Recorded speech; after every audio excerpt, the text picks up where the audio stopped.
and we've gotten close to 100. It's a lot of work ahead, but we have a lot of time and a lot of patience, so we'll carry on. So we have a wonderful panel today. General counsels today are amongst the most influential figures in India. They control legal budgets worth hundreds of crores. They determine the success of law firms, influence legislation, and shape corporate governance. They help with ESG and CSR and public policy. It's clear that if India is to build a world-class legal system by 2047, general counsels have to play a very active role. Today, we'll cover everything from fundamentals of a career to the future of the nation's legal infrastructure. And we will ask our panelists about everything, all their work, what bothers them, how are they so successful, what is required for them, their companies, and for the country. And if you have any questions, please put them in the chat and we will try to get to as many of them as we can. So first, I'd like for our panelists, Samir and Meenal, to introduce themselves, and then we'll start with our questions. Meenal, go ahead. All right. Hi, Navneet, and hi, everyone. Glad to see you here on a Saturday morning. I am Meenal. I've been a lawyer for a while. I've been a general counsel for a long part of that while, and I know a few things. I don't know a few things. I'm going to share the ones I know, learn the ones I don't know. I hope you'll find it fun to engage with us. These days, recently I've taken on a role which is a little bit, which also has the aspect of being a CO. And maybe at some point in the conversation, I'll talk to you about that segue. It's an interesting one. Go ahead, Sam. Okay. Thank you. Thank you. So, hi, good morning. Samir, are we related? Yes, as lawyers, definitely. Okay. It is chug and chug, right? After all. Right. Yeah. Today the conference is chug and chug. Yeah. Thank you, Samir. So yeah, just a quick introduction. Now kind of just completing 30 years in the profession. I've been lucky, honestly, to be here, and I've really enjoyed talking to people, and kind of if I'm able to share whatever little I've learned in the last 30 years, I'm happy to do so. Currently work for a gaming company, and at least in the last few years, what I've realized is that one of the biggest pieces that a general counsel really needs to understand is crisis management. While we get crisis, but when you get crisis which are the size of earthquakes and tsunamis and bomb blasts and all of that put together, and the magnitude is that, then that's what really tests your patience and tests your ability. But having said that, kind of just been through a lot of industries around, from the telecom to manufacturing to shipping to ports to oil to tech. So being there around and kind of whatever I can share, I'm happy to do so. And then I'm happy to be here, Navneet.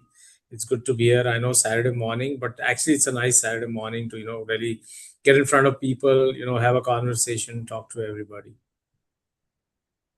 All right. Thank you so much. We have some other panelists that haven't turned their video on. Who do we have? Shanti? Anybody yet?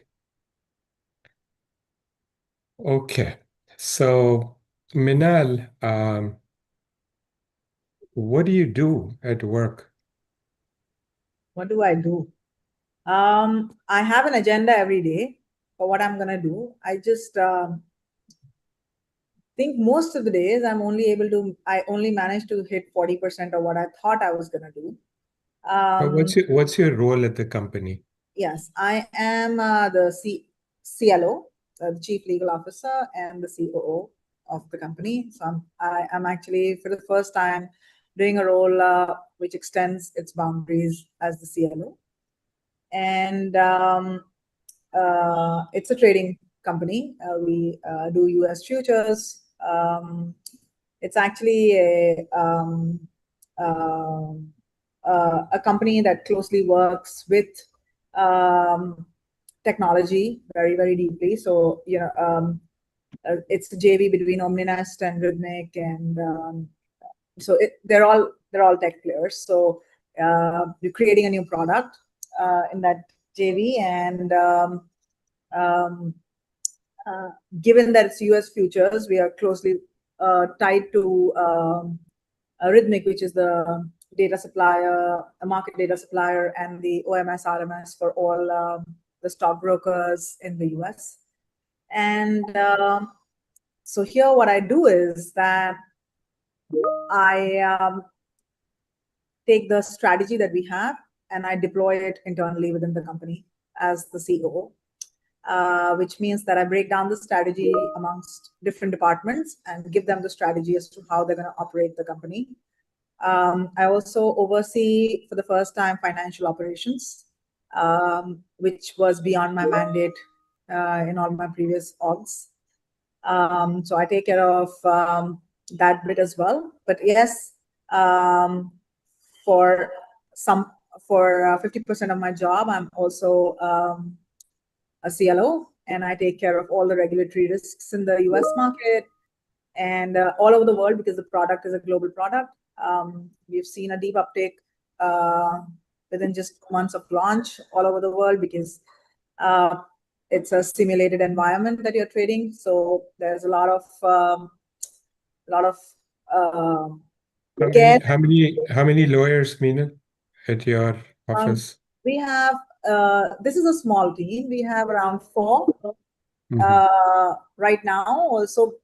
Also because we have we've actually built out a lot of tech solutions internally as well. So you take care of everything, employment, taxes, everything, litigation, corporate matters, everything. Yeah. Okay. And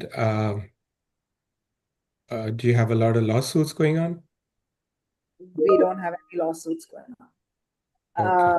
Because it's a new product. Yeah. Okay. So in my role before this, I was dealing with a very, very large chunk of lawsuits, because I was at Angel. I was the GC at Angel One. Okay. And I had a really, really large litigation department.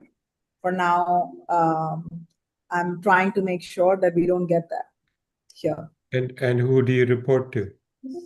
The CEO. Okay. Very good. And as general counsels, you're not allowed to go to court, right?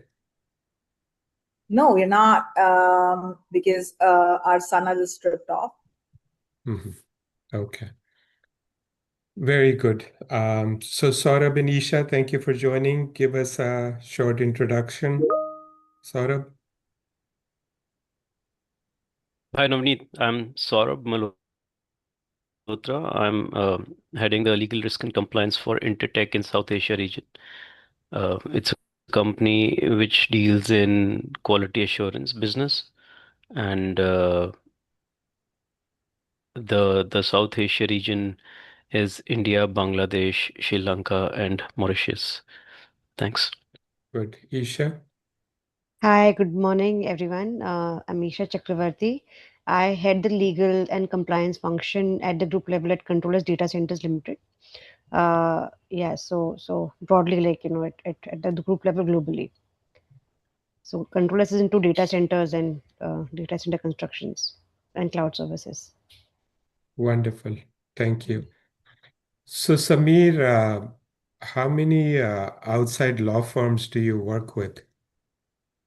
At the moment, I think about 4 of them, but if I were to really look at how many I've worked, I think pretty much all. So right now we have about 4 law firms, but through the part, I've pretty much seen most of the law firms, worked with most of them. A lot of friends are there. In fact, a lot of them have been colleagues in the past, and so kind of a lot of us actually used to work together in the law firms way back in the 90s. So kind of right now we're working with about 4 to 5 of them. And do you look for a law firm, or do you look for a lawyer at a law firm? Actually, both. It depends, because what I've realized is that, see, as a GC, and I'll kind of take a step back, is that I think picking a law firm or a lawyer is not a standalone decision, in the sense that at least in my view, it doesn't work on the basis that, oh, this lawyer is good, let me take him or her, or this law firm is good, let me take it, and or for this matter. I think it's also the way I would look at it is really horses for courses, because the reality is that, see, most law firms are absolutely brilliant. I think people have a lot of experience. A lot of law firms have moved from being typically legal firms to law firms, as in, because they also look at strategic, they also turn around and look at commercial issues, and they do give advice. Of course, a lot of it is within the four contours of the legal framework. But having said that, they're mostly, pretty much all of them are commercial law firms. I mean, at least most of them do also talk about it, the fact that, ultimately it's the solution that you need to find. But the reality is that when you look at law firms, it's also about which is the best law firm for that particular issue. For example, I'll tell you, if I'm looking at a tax matter, while the law firms are all pretty much there in terms of their commercial ability, their ability to kind of get to connect with the client, be able to look at the larger picture from a business standpoint, but I need somebody who look at the business from a larger standpoint and be an expert in tax. And especially at those situations, because the situation will demand so pretty much when we look at law firms, we then look at both law firms and lawyers. Sometimes we pick the law firms because of the ability, where, for example, I may need, say, 3 or 4 things. Now, one of them may not be the strongest, but I'll get to see the rest 3, which are going to be very critical. And I think we can manage this. If I need further experts, I can get another lawyer in. So it all depends on what we are doing, and that's how we pick the law firms or lawyers. In fact, I'll just add to that, a lot of times we also look at combinations, not necessarily one law firm. I mean, as we speak right now, also in the past, and whether it's in Games 24/7 or Bharti, or for that matter, even prior to that in Cummins or wherever, it has been also situations where we've had a team, which means we've had 2 or 3 law firms, really for the lawyers in one of them, for the firm per se, and then kind of combine it there. Very good. So, Isha, you worked with a lot of law firms in your job right now, right? That's right. We do, because it's and this is very transaction specific. So yeah, very transaction specific. And I mean, the one good thing about, like, my promoter, because I report to the promoter, we have a lot of flexibility, and I'm also completely okay working with an individual lawyer. It is all very individual specific, deal specific. So yes. So, uh, Isha, tell me the characteristics of some of the good lawyers you work with. What's common between the best 10 lawyers you've ever worked with? See, in my view, and maybe this is personal experience, but I have seen that maybe a boutique or a mid-sized firm, the partner is more approachable and they're hands-on on the matter. They deep dive, as compared to some of the top tier law firms. So for me, availability, the partner deep diving, and being there, basis are asked, because sometimes there's a lot of rigor, in closing the transaction. Right. So, and also obviously subject matter expertise goes without saying, but having the industry experience, like for example, I'm serving data center, I'm advising data center. So if they have had the prior experience of, this specific domain, that becomes really helpful. Your LinkedIn profile says you're hiring. What are you hiring for? Having the industry So, experience, okay, like for so example, I'm I serving take care of data 3 verticals in my organization. I head the compliance, which is ethics and compliance, plus obviously legal, and also contracts administration. So as we speak, I'm expanding my team. But I already have over 18 people in my team, and I'll be like hiring around more 20 because of the 3 verticals that I'm taking care of. It is for like different roles, including the compliance domain. Okay, so you have 3 finalists for the hiring you're doing. All of them are roughly the same age and Hmm. went to top 25 law schools Hmm. and have worked for 5 years at decent law firms. Hmm. So their paper resume, all 3 of them, is roughly the Hmm. same. Hmm. And you have to hire one. Hmm. What's gonna be the final determinating factors that you look at between 3 people whose resumes look the same? When I interview candidates, there are a couple of things, and maybe I think this is again in terms of generation gap or specifically people who've got like 6 or 7 years of experience. Right, there are certain qualities that and nuances that you're looking out for, and I'm very very blunt and transparent in my interview process. One is they have to be proactive, they have to be available. You cannot have this construct of work-life balance when you're working for my team. So the old school lawyering principle, is something which is the litmus test for me when I don't care about the law school. It is okay if you're from an individual college based out of Bombay. There's no brand, okay, on your resume. I think it is the dependability, ownership, proactiveness, and the fact that you're there when you need it. Because it's very non-negotiable. In our domain. So that is what I look out for, and it's a hit and miss. Sometimes you end up getting the right candidate, because many times they just assure you in the interview, but obviously time is the best judge, when you actually start working with them. Right. Somebody once told me that if you're hiring for one person, hire 3 and then fire 2 30 days later. Because when 3 of them are working together, it becomes very obvious who's the Yeah. good one. I've only done that once in my life, and at Yeah. the end of 30 days, I fired all Yeah. 3. Oh, I see. Yeah. So, Saurabh, you know that I'm going to ask a question on AI. So, I guess you're it. Are you doing what percentage of your work are you doing on AI? If your assistants give you work done on AI, is that okay with you? What are the rules? What do you tell them?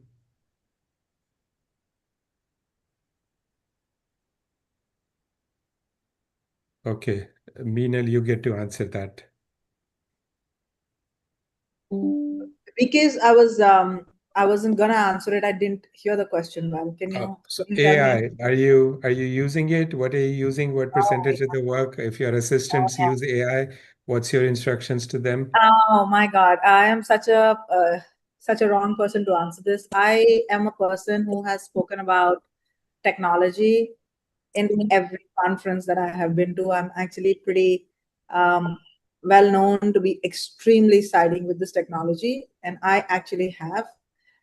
For example, to an extent that I trained my own AI agent, and you can sometimes use her to get any advice from her, and you will feel like you're talking to me because she's trained on all my movements, whether it is the way I give advice. She's read my emails. She's actually read all my expressions. She knows how I speak. She blinks when I blink. Right now, who's talking? Right now, you're talking to me, but you won't be able to tell the difference if you were talking to her. So I was someone who actually is extremely.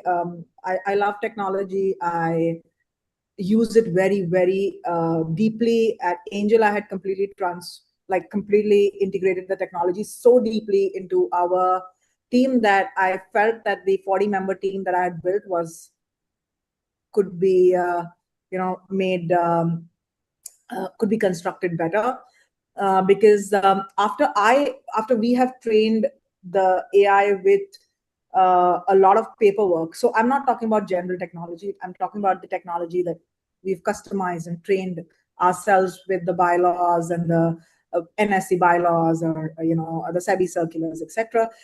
And today, if you ask me, I will tell you that be very judicious when you're using the technology. So I'm actually changed my stance on it quite a bit because the technology, when you train it only with certain material and you don't train it with all the material. So for example, if you're only dealing with SEBI, it's one thing. But now if you're dealing with like multi-jurisdictional technology, a problem which has multi-regulatory issues, or where you can have taxation issues, but that's not something that you fed the AI with. And even if you have, many times the AI reads it really, really wrong. So for example, I was doing things where I was advising someone whether they needed to get an architect license or not. This was in my personal life, nothing to do with mine. And I have a subscription to Premium Cloud. Just FYI, I pay a lot of money to Cloud to be taking the advice. And they said that I did need the license. And when I then did independent research, I figured out you didn't actually need the license. So that is one of the reasons why I say that I request everyone to use the AI technology, but I say that the lawyers should be using the AI technology. There has been a lot of material on LinkedIn where people are saying, why are you spending on lawyers? Why are you hiring in-house teams? Why are you hiring law firms? You can just directly deploy this technology. And you can do due diligence. Why are you paying lakhs and lakhs in due diligence to a law firm or lawyers or in-house people? Because you can just do your own due diligence as a client. That is because they don't have the foresight to understand whether the technology is giving you the right answer, versus a person, all the 4 or 5 panelists we have in the room, who when they look at the answer, they're like, oh no, this doesn't seem right, because we know that this doesn't seem right. If a client directly is using this technology to run a due diligence on another company, I don't think they have the ability to say, oh no, this doesn't sound right, because to them, the confidence with which I am responding in that AI chatbot is all they take away. And they're like, oh, she's saying with all the confidence, it has to be what it is. So what I'm again saying is, yes, please use the technology, but the lawyers should be using the technology. Another is juniors should not be using this technology, because again, they have not developed the intuition to be able to figure out whether or not this answer, oh, it makes sense or not, right? So these are a few things that I have learned along the way, that only senior lawyers who are trained in law for a long time should be using this technology, because they have the ability to determine whether the answer that the technology is giving makes sense or not. And all the developed experience that you have for the last 20 years is the only thing that can explain. Otherwise, the confidence with which you say things, you can pass off anything. I can tell you I'm a doctor if I really wanted to at some point, and if you didn't check, you would actually believe I was a doctor. So that's number one. Number two is, I know this is not the forum to say it, but I have lately been deeply concerned about the natural resources this technology is using, like the water, etc., that the technology is using. So my thing is, please use the technology when you have to. Please don't ask questions like, do you think consent is needed in a contract? So that is another thing that, like, don't use AI for no rhyme or reason just because it's there available at your doorstep. Be mindful for environmental reasons when you're using the technology, only when you really need it, not just to chit chat and pass your time. I mean, those are two very separate issues, but I just wanted to say, I'm a lawyer, and probably this is not the right time to raise this concern, but I would like to. Samir, Saurabh, Isha, do you have any questions for Meena about her use? I mean, can I just step in and see? I think one, Meena will give me some classes here. I think I struggle there because I don't think I've ever been able to train a chatbot to what I do. But I think, just I'll probably add just a piece there, and then you tell me if you've seen it differently. At least my experience has been that a lot of people end up using technology. And one, what they do is that what they don't realize is technology is not really a substitute for your brains. And I think that's what you were trying to say, Miro, there, is that technology is to be used as an enabler. Unfortunately, what I see is a lot of people, and I see that in the team as well, is that they will put something and then they will get it as an answer and say, this is what I figured out, or this is what I've understood. I think that's really where the use of technology as humans is going wrong, especially as lawyers, because what's also happening is that a lot of people don't realize that, especially in the legal function, you know, in a business function, the risk is different versus what is there in a legal function. In a business function, you give I wouldn't say a wrong, but an incorrect answer, or a incomplete answer or piece, probably lose a little bit of money on it. I mean, it could be, quantum could be different as well, but mostly you'll kind of, if it's partially wrong, you will lose some amount of money, and probably, your intended commercials may not work. But in law, if you even if you give a partially incorrect answer, probably the end result would be exactly the opposite. And therefore the risk and the kind of the end result could be very, very different. It could be pretty much 180 degrees the other way. And I think that's really where the big difference is. Therefore, technology is definitely an enabler, but I think it's important how you use it, and the fact you understand the limitations that the technology comes with, and also your own limitations. And that becomes a very deadly combination. If you can get that, then technology is great. I also agree with Meenal. And Meenal, I mean, I don't know if you've thought of any answers there, but yeah, I figure this out. I also worry about this, is that in the amount of resources that this technology is using, and then the amount of data we are generating, you need data centers just to run these data centers. The natural resources required are just ridiculous. We are seeing parts of that today as impact, given the fact that temperatures are rising, the pollutions are, the way the pollution is happening is changing, how you dispose of goods are changing. I mean, all of it. And I just sometimes sit and wonder, what will this world be 30 years down the line? I don't know if some of us will be here to see it that time or not, but definitely I sometimes do worry about it. We would have created a water industry that we didn't know it existed. Yeah. Saurabh, any challenges to Meenal? Not really. I agree with both of them. I think it's the use of technology. It's basically assists us in giving results to our clients, means be it in-house or external, especially as a lawyers. I think I'm very clear. I'm using technology to get answers and also cross-check it with the counsels if required, depending on the seriousness and depending on the some of the things which are maybe new to me as well. So, so if something is new, and there are so many different notifications and laws which are coming these days. So, I possibly can't keep a track on all of them or each one of them. So I think this is obviously very useful of when we are using AI or any technology to get those answers. But it's very important that we cross verify and be very clear when we are answering to the business, because end of the day, a lot of business decisions are made on our advice. So if we are lacking in that, then it of course has a risk of losing business or not having an appropriate business answer. So I think it's more about being oriented towards business and answering those with the help of AI or with the help of external counsel or with your own knowledge of so far what you have gathered along the way. I think end of the day, end results matter. Isha, are you ever going to use an agent for yourself? Well, this is never thought about it honestly, and this is a very interesting, in fact, and I think I'll have a separate conversation with Miniel probably after this webinar to sort of understand how this whole construct came into being. Well, I am not honestly entirely certain whether I'll ever use an agent, but having said it, to answer or sort of summarize what the team has very aptly already put across, I'll just uh, bring a couple of more nuances to this. See, we all know there is no escaping. There is no escaping, and then there is an expectation, right? It is all about the right interplay.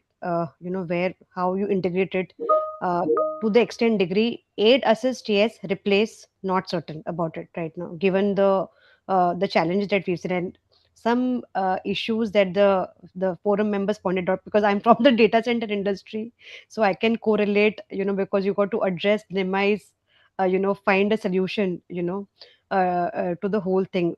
I don't know whether any of you have experienced this, yeah, in your advisory, but nowadays when you advise business, sometimes they will do a general search and give you an AI answer. Oh And yeah. Oh confident yeah. about it. That's what I'm saying. There It are wrong only interpretation, lawyers arrogant. should be allowed to use AI to generate advice because they can fact check it. And this is something which is very scary, because I have actually personally invested time rectifying the assumptions that some of the very senior spoke had, because they came to a certain conclusion basis the general AI search, Google search, and AI summarizes certain issues very well. And then then they counter us, stating "Ki this is what we have read, this is a summary," and we just end up wasting a lot of energy just rectifying and course correcting on that front. Having said that, to the younger generation, like, because I've got a lot of like juniors in my team, uh, as much as you may tell them about how do they approach research or drafting, I see them using AI tools, to sort of summarize research. And uh, there is no escaping there, but they have to find the right balance, right? Because as much as you may say, I'm sure that they will use it at the back end. So you can only guide and direct them, and ensure that it is all in the right framework. In terms of AI power tools, in terms of content management, yes, so there will be an interplay, but it is wait and watch, so that you are reaching the right balance. So, Meena, if we're going to do all this, and by the way, our webinars will be broadcast on YouTube and Facebook and LinkedIn. So we get lots of questions from there as well. But all the young people watching, they're going to be disappointed listening to you, right? Like, what are they supposed to do? They didn't think all this was going to happen when they started law school. That's true. The good news is that a lot of things that happen in personal life or professional life of people is not what they thought is going to happen. But resilience is the only way forward, and grit is the only way forward. And if this AI was not coming, something else was going to come in their life generally. I for one have been struck, have had to make choices which I didn't want to, but I had to, and then I saw through it and I fought to live another day. That's the only way life works, and this technology is a part of life, so you need to figure out how to do it. But I must say, and I should say, that any lawyer who is using AI to generate answers and is not fully conversing them with the principles and not building the intuition, their services will definitely no longer be required in the future. So I think the best thing that any lawyer can do right now, the new guys who are entering, and I know so many of you are here, my advice is, don't be afraid of the lawyer that is using the AI. Be afraid of the lawyer or your colleague or your peer who's using too much of AI. Because most likely, if you are the one who is doing the things the way they are, who is building on intuition in their gut, then you are the one who will be the last man standing. And mostly everyone who took a shortcut, in the long term, will see the side effects of the approach they took. Because I can tell you, today I can get cloud and premium cloud to agree with me if I wanted to. I can get it to disagree with me if I wanted to, because the end goal of any technology or any customer product is to make you feel like you are validated. So with the language that you use to question, you can actually know that how to get them to agree with you, just because it's a thing. Like, if I can tell, I can ask them if this market research doesn't seem good, there seem to be a lot of loopholes, and it will agree with me. This market research is excellent, I think it has some excellent points, and it will agree with you, just because it's seeing the way you are drifting, and it has to validate you, because that's the only way to keep you addicted to it. for you to keep coming back to it. People don't go to people who disagree with them. People generally go to people who agree with them. So please be very, very mindful of technologies unless you know to cross-check technology. And I don't also agree with the view that just cross-checking the technology's answer is the right answer, because many times some points that are to be there are not there. You can't check what's not there. So for example, if this structure that you're verifying creates a taxation problem and none of that is written in the response, you actually can't verify it because it's not there to verify. And therefore, unless you have the intuition that, hey, this could create some taxation issue, unless you know that in your gut, there's no point verifying some 5 points that the technology is thrown, because it's not thrown the 5 points that you don't even know where to verify or you had to verify. So the right way in the long term is to be a good lawyer, not to be a good prompter, which has become a thing now, right? I can write better prompts than you. Maybe for a marketing function, it could be. For a legal function, I don't think it's going to cut it. Thank you. Just add, sorry, Namita, I'll just probably Yes. add one more sentence to what Meenal said. I think, kind of, if you still want to use AI, you should still know your law, not how to prompt. So in the long run, know your law, you'll be better off rather than knowing how to prompt. Right. Okay, let's hopefully AI will solve Right? Means it's not just one thing which is slowing down. It's the demography to start with. It's the, everyone and the whole structure we have from the constitution to each laws and everything, and the demography. Each and every citizen wants to, avail their right and challenge their requirements, be it a corporate or a these for a very long time. I think a lot of efforts were made from digitalization to online to hybrid to make sure there is a justice delivery system continues. Of course, couple of things which I see is corporates, we just get like 21 days holiday or something, but in the courts, the courts are closed almost 2 months in a year or so, right? Or maybe little more. And uh, and given the fact that the number of judges available at all levels, not just at one level, are so less as compared to the number of cases and the whole infrastructure around it.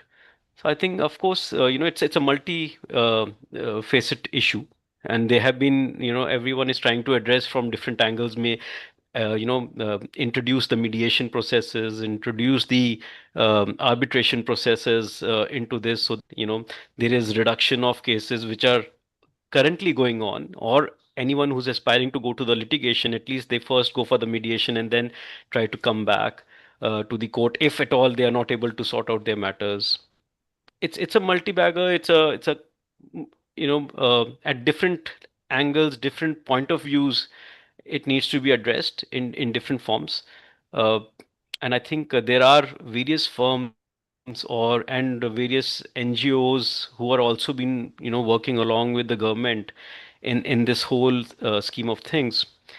But yeah, I will not be able to pinpoint one. It's like a whole system altogether.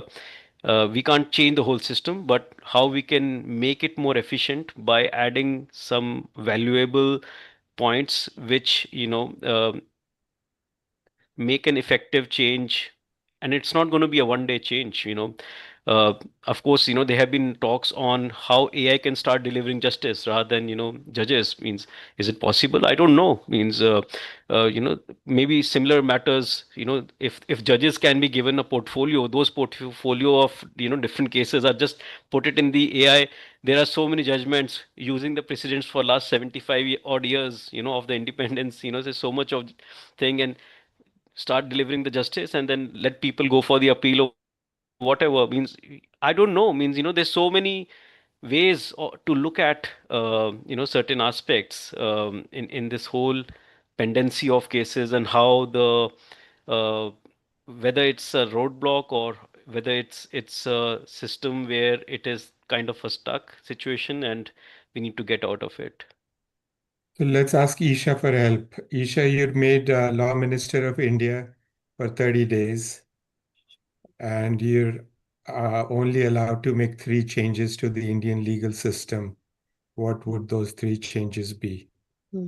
So, in spirit of this latest question, and to be very, very honest, if you look at it, there is always a side which benefits when things are dragged. And there's a reason why things get dragged. You got to penalize the side, and I believe penalty should not only be in letter, it has to be in spirit, and there has to be consequence. There has to be real consequence, right? When things are dragged. So although like I'm a corporate lawyer, but like having seen things from this side of the spectrum, if I were to sort of bring in 3 changes, to the whole thing, first of all, there has to be a disincentive, to a party to bring in frivolous litigation, right? And drag things for the heck of it. So they have to know what the consequences are. So maybe we have to work on the damage regime, which has a real consequence when you see in some of the countries, the cost regime. So this is something that I'd look at, to cut a lot of slack which is there. I mean, a lot has been written on this whole issue, and there are a lot of angles to it. But one has to seriously contemplate how do you sort of bring in the system of real consequences to frivolous litigation, and also a consequence to the party which stands to benefit when things get dragged, you know and you end up abusing the system. So these are the 2 things that I would like seriously look at. I don't know what the third thing would be, but these 2 things I think would end up being a game changer if it is looked at. So Samir, So I'm very clear, and I think Mm, whether this is a practice. So I'm very clear, and I think mm, for the gaming entities. AGR was about 158,000 crores, and AGR is about 252,000 crores. Unfortunately, in both the situations, we have reached a place where we had to go for review and curative. We'll have to go for curative, etc. Again, the fact is, you people want to put in these huge documents to show this is wrong, this is wrong, this is wrong. It doesn't work. So, ideally speaking, what we really need is a 5 pager, of which the first 2 pages have to have pretty much the 2 or 3 crux to say this is where the problem is. See, the it comes from the fact that we're talking about litigation as an overall piece, and therefore important for every or reading through 450, 500 page due diligence reports. And I actually now feel bad on the basis that I'm sure the client abused me 5 times, saying this man is mad. He sent me this whole thing, and what am I supposed to do? Because when I moved in house, I realized, hang on, I don't need to know, you know, 50 points. I need my biggest 4 or 5 risks, which don't need more than 5 pages. right. Samir, one judge in India was, we were discussing this. He said people write a lot. So I told him all over the world, the developed world, there are page limits for everything. Yes. Lower court, middle court, appeals court. Appeals court, a lot of countries have 50-page limit, 30-page limit, 70,000 word limit. And on front page of the appeal, the lawyer has to sign a certificate that I certify that it's got less than 70,000 words. If there's one word more, the court's going to kick out the appeal, and the time to file the appeal, if it's run out, then you're gone. Correct. So, sometimes the simplest, easiest things are the hardest things to do. I And agree. with 70 million pending cases, you would think somebody, we have 29 states. That's the other thing I don't understand, that how come one state can't fix its legal system? Why are we waiting for the entire country to fix it? But Meenal, I can't. Sorry, can I just before you Yes, sir. go to Meenal, Navneet, I'll just add one more point. I mean, you're absolutely right. And these judges also, and I mean, they're great people, no doubt on that. I have no. But how can we use AI to get rid of these 70 million cases? The best way you can use AI is to introduce more humans in the system so that there are humans who can use the AI. Currently, India has 15 judges per million people, versus Europe, which has 220 judges per million people, versus America, which has 150 judges per million people. So in order to deploy technology, you need humans, just like I was telling you, you need extremely good general counsel to understand whether or not AI is giving you the right answer. So you need enough humans to be able to use the technology for the technology to be of any use. So the number one thing that I will recommend is that in a country which has a 5.5% unemployment rate, it could serve us well to solve 0.0001% of that problem by just appointing more judges for the population that India has. And so I think that's number one. Number two is that when you are using AI to solve this problem, you cannot solve it because one judge will start using AI. You have to actually think of it as a system which has to be created by someone. I don't know whether it's the Niti Aayog or or it is the Attorney General's office. I don't know who can take up a project like this, but a few excellent lawyers and a few excellent technology people need to come together to form a strategy as to how you're going to use technology to solve this problem, because you will have to feed all the litigation paper that is existent in the country into that system. You will have to tell them that system that can you bifurcate this into categories. As per the categories that emerge, you will have to deploy or maybe create more benches to solve that problem. You will have to probably have an AI system that can summarize a matter much faster to the judge and explain the judge, because we are nowhere close to having a robot judge. All of this romantic stuff that we are reading, that someone has studied all your legal papers and then apply your own cultural mind on top of that AI advice, and then create a structure that works for a country like India. That's how AI is going to help us to solve this problem.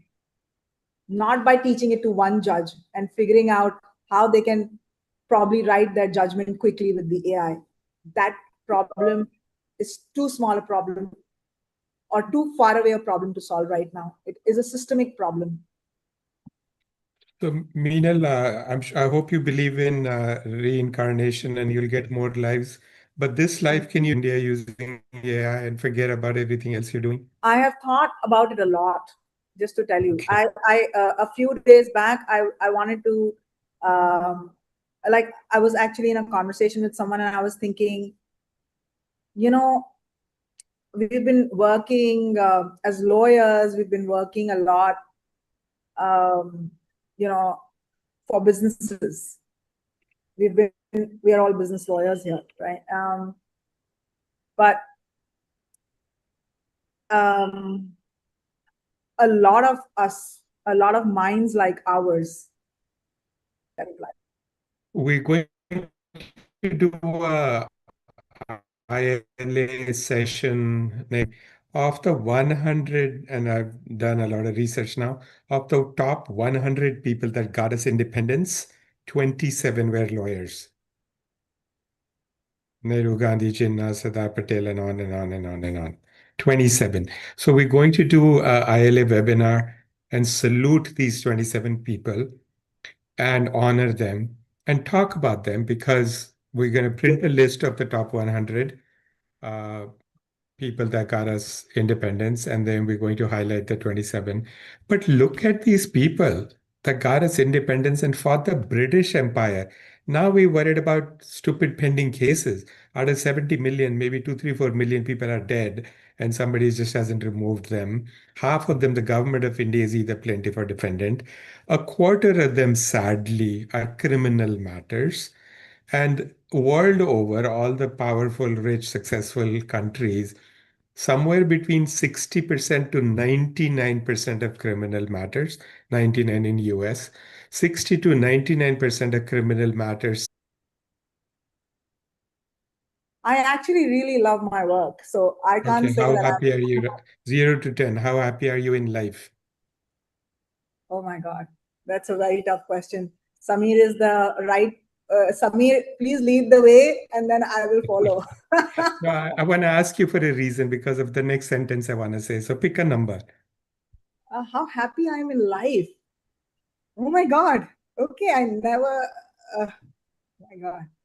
I think I would say I'm about 5 when I Okay. when I take out all the issues around resources and there's a Yeah. lot of things, right? Life is Okay. consists of a lot of things other than just my work and my family. Okay. It is So also about 5. So every 5, day. right? Yeah, every day you Okay. hear So 100. if you won 100 crore lottery tomorrow, your happiness is not going to go up from 5 to 6 or 5.5. It's going to remain at 5. So whether you're poor or you're working or you're not working or you're rich or super rich, driving a Rolls Royce or bicycle, your happiness is not going to change.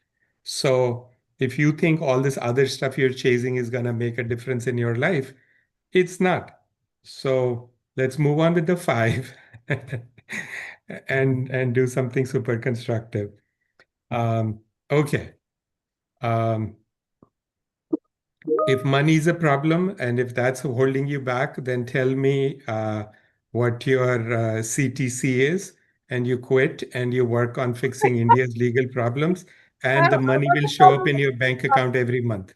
Thank you, Navneet. Thank you so Uh, much for your okay. offer. All right. So let's talk about money. Let's talk about fees. Isha, Samir, Saurabh, Minal, what are you seeing? Are you getting used to the hourly fees? Do you prefer fixed fees? Do you prefer blended? Do you prefer the illegal contingency route that somehow India feels is not okay? What is your outlook on fees? Isha, we start with you. So again, there is no one size fits all answer to this, but it is very very meta specific. It is very transaction specific, and uh, I've seen instances wherein if you have a fixed fee, there's a lot of compromise on quality. I mean, it's a personal experience, on that front. But Most at of the your same cases, time, sorry, most of your work hourly or fixed fee? no, it's a combination of both. So it's a Okay. combination of both, So and some you hourly, need some to. fixed fee. Yeah, and you need to have the right balance depending on what the matter is, what is the urgency, how do you need to address. So it's a combination, and we use different approaches all the time. Yeah, so that is Saurabh, how it goes. Saurabh, I'm told it's not legal to do matters on a contingency basis. Have you figured out a loophole yet? On contingency basis, Success fee. success fee. Is No, there's no no. so far, at least to my knowledge, there's no loo finding a loophole. I think it's Okay. so A legal I have way, not forget loophole. I have Champerty. no, of course, legal ways is a different point, Okay. but being very specific in the agreement about the contingency, of course, no. Answer is no. Okay. So Uh, I will not even look at the loophole Mm. aspect, but it's just being so I think I'll go with what Isha is saying. It's more about the depending on the matter. So we whether we are going for the matter on a kind of a project based matter, or is it more a recurring one which we are kind of doing on daily basis and it's continuing. So have and you ever then done a litigation on fixed fee? yes, few. Yeah. And Yeah. doesn't the law firm complain to you that how can we do it fixed fee? We don't know if it's going to settle tomorrow or take 10 years. No, of course, there have been situations. There have been situations, but we actually had few matters which were fixed fee, and some were the law firms are very happy. In some of the situation, law firm complaint, like what you just said, that it actually took more than the time which was anticipated, and due to various reasons, judges changed, and the hearings went even more longer than, or number of hearings went more longer than expected, and the results were much late, even though we got the results what we wanted, but due to the delay and the number of cases or the hearings took place, of course the value which they received out of what they gave was much lesser. So of course that kind of a complaint was part of it as a discussion, but in some cases not that. So it's a mixed Can you bag. imagine the law firm? Can you imagine the law firm that in 1878 took this case, Doshipura court case, over 2 acre property land in Varanasi, started in 1878, still going on. Can you imagine the law firm that took the matter on a fixed fee basis? Correct, So, correct. Samir, So yes. at that point of time it can be reevaluated. Means it depends how the law firm and the client is negotiating. Means you can always say no as well. If you're still wanting to take it up and say no, I will continue to do it, that's up to you. Means but you can always put your foot down somewhere and respectfully say no, I can't take it any further. you know So, Samir, lots so of good it totally senior. depends. Yeah. Yeah. So, Samir, lots of good senior advocates, wonderful lawyers, and could do a great job. But there's so many complaints about senior advocates. There's more complaints than acknowledgements and appreciation. Charge a lot of money, don't show up, don't read, ask you to pick them up in the car, and on the way to the court, they want to be briefed. Yeah. Charge 50 lakhs, 30 lakhs, 20 lakhs, then ask for continuation, don't know what they're doing.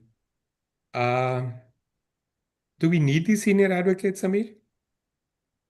My real answer, in limited cases. The reason why I say that is because, see, and again, and I know I'm on this thing and it probably get on the YouTube, but I don't mind saying it. The reality is that the way this whole system has developed today is that it is you scratch my back, I scratch yours. That's what it is. So there are senior counsels who add great value, no doubt on that. And I think I will not take it away from them. But unfortunately, what's also happened is that in a lot of cases, what has happened is that the senior counsels are demanding exorbitant amounts because of purely the face value. Because I've also seen some of the senior counsels do, kind of no justice to the matter. They will not give their full best on it because it's just one more matter. Secondly, I think the other problem that I see with the senior counsels is tantrums. At the end of the day, we are all lawyers here, right? And you have to be true to your matter. Now, if you take a matter, be true to it, but then don't throw tantrums. I mean, to say that, oh, you give me suddenly more money is demanded and say deposit now, otherwise I won't turn up. It's pretty much holding to ransom with with no kind of really responsibility at the end, or sense of ownership at the end to say that, okay, if it goes wrong, don't give me the money back, at least share the blame, right? Or at least share the ownership to say that, okay, yes, things went wrong, we didn't win, that's fine, but we tried our best. Unfortunately, that's where the big gap is. So do you Yeah. need them? In certain cases, yes. In a lot of cases, I don't think so. I do believe that a lot of junior counsels do a much better job than the senior counsels. There is still, I have to say, a breed of senior counsels which is traditional in their approach, who still look at the matter in the form of really something that they take ownership of. It is a pleasure to work with them, but then some are just names. It's like pretty much for the general counsel is the worst nightmare. So, Meenal, let's see. Mark Zuckerberg was 19 when he founded Facebook. Bill Gates was 20 at Microsoft. Steve Jobs was 21, Apple. Michael Dell was 19 when he started Dell. Larry Page and Sergey Brin were 25 when they started Google. And the list is on and on and on and on. If we had this them as a Brahmin class, and the purpose of a court is to make sure every human being in India is equal, but it's the court that's taking the initiative to brand this group as Ultra Brahmins. Is your generation okay with this?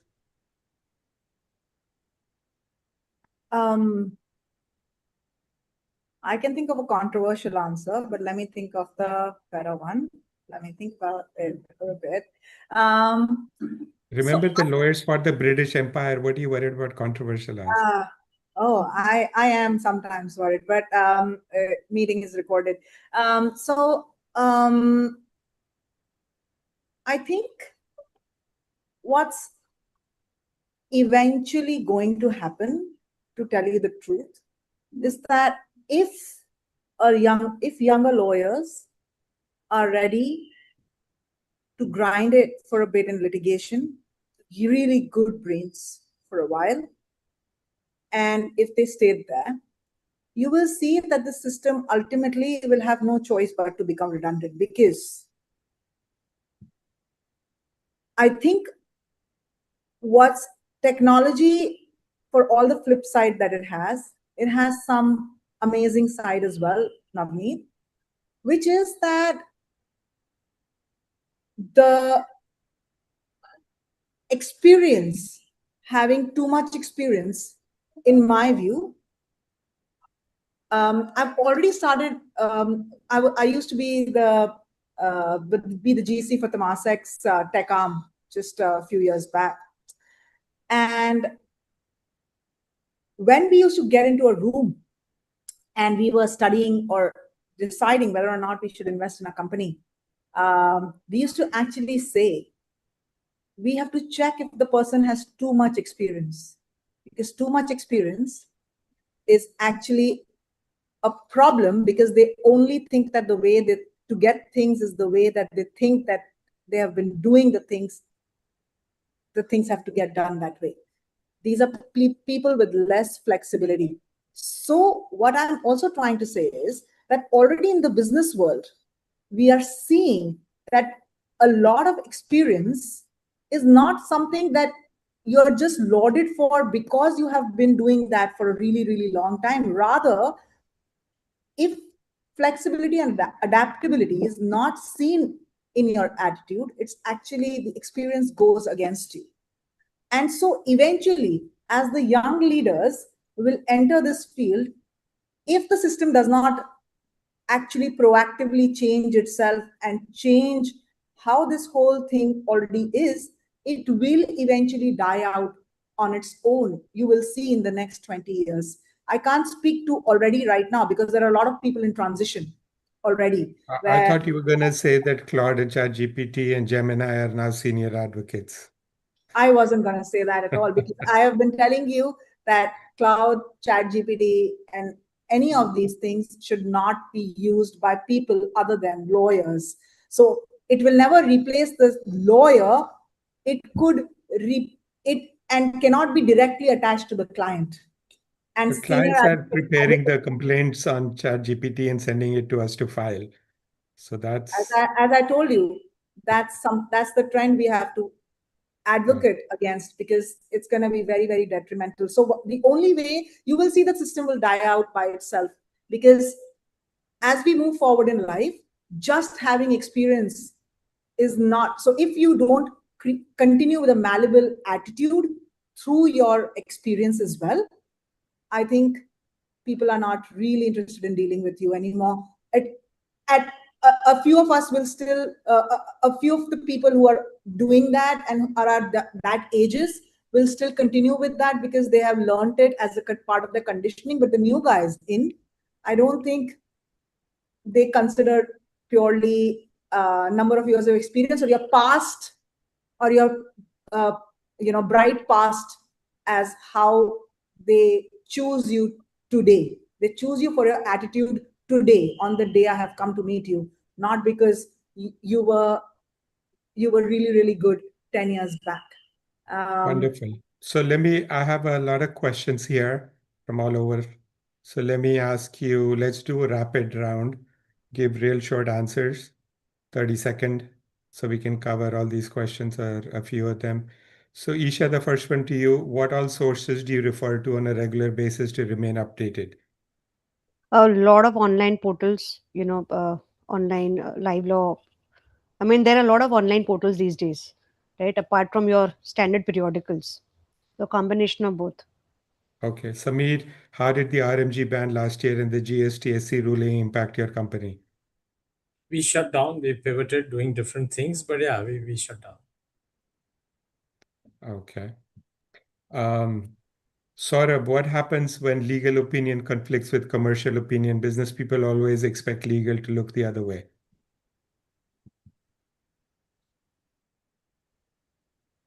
What do you do? We review it again. Okay. All right. Um, so, question for you, Meenal, is what do you feel about the ban on legal advertising in India? I think it's fine. Find that there should be a ban? Yeah, it's fine to have a ban. It's fine. Otherwise, it's going to become a performance marketing gig. We'll all be hiring Twitter and Instagram performance marketers. It's okay. Right. One law firm in US called Morgan and Morgan last year spent $320 million on advertising. Yeah, I think that's a place where we can keep our mind space off and just. What about the contribution to the GDP of all the ads and money being spent? And the law firms have a lot of money, let them spend it. No? Sameer, if you were redesigning Indian legal education, what one course would you completely eliminate? Oh, interesting. I don't know whether, kind of you can eliminate something, but you can simplify a lot of it. I think the way we turn around and kind of do a whole lot of subjects, I don't know what can get eliminated because I don't know the recent courses, at least when I studied. I think, some of the things on law of torts, etc. I mean, you learn it on the way. I don't think you need to read a book for it. Good. Isha, if two firms quote the same fees, what is the tiebreaker? Involvement of the partner. Like, I'll just go by who the partner is, my trust factor. Okay. Saurabh, should commercial disputes require mandatory mediation before reaching court?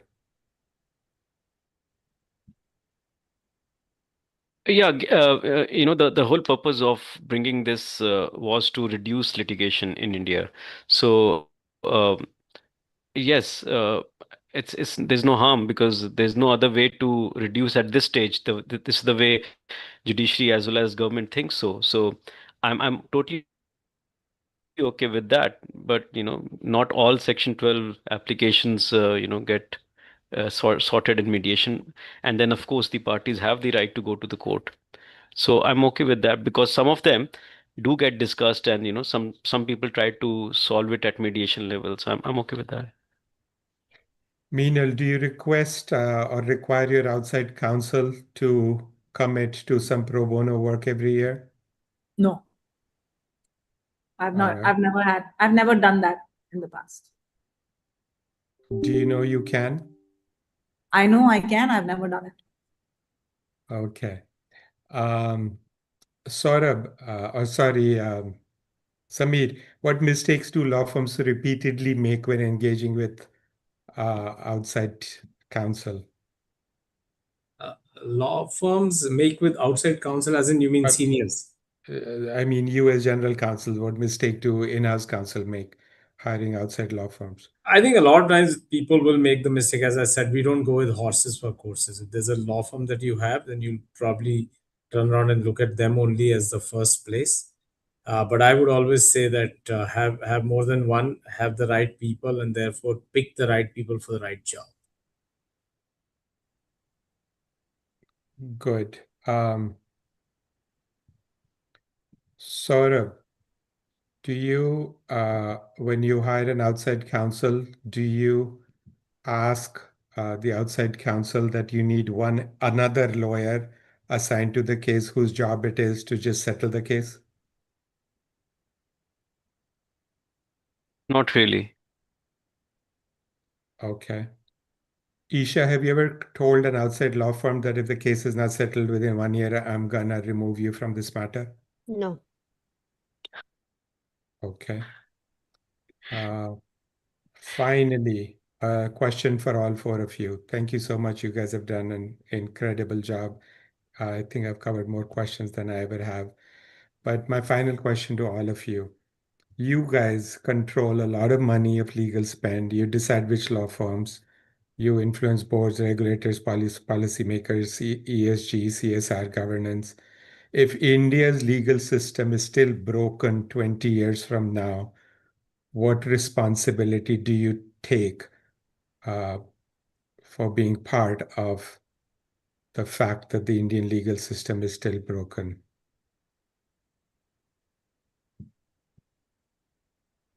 Do you take any responsibility?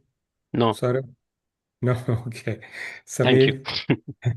I would take an helpless responsibility, honestly, and I'll take this. I'll just elaborate it on it a little bit, because I think we are part of that system where it's gotten to a point where it probably needs a bombarding of and change. So again, to change this, I think 20 years is less. My view is we should start. Definitely, I would take some responsibility, saying I should have started, which I think in some ways probably a lot of us do. But will we be able to change it in 20 years? I don't know. So I won't take that much blame. But yes, could have done differently, and maybe had we started 10, 20 years earlier, could have seen something in our lifetime. Meenal?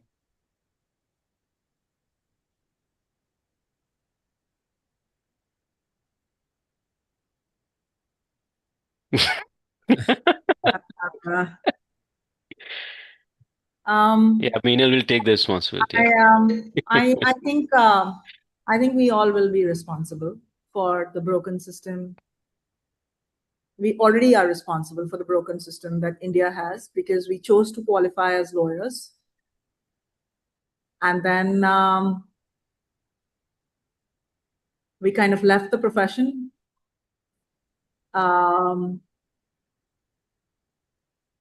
And became business advisors purely. There's nothing wrong in being business advisors, in my view.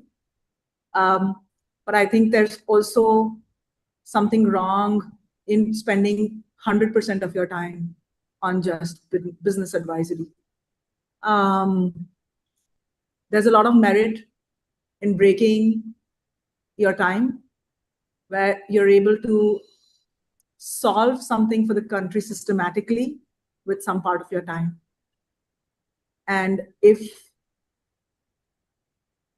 as senior lawyers who have been able to find some financial security over the last years working, even in the future, we're not ready to share some part of our time with coming together and solving the crisis. And I actually have thought about this a lot, the crisis in which our justice system is, because recently we were debating which country this contract should be governed by.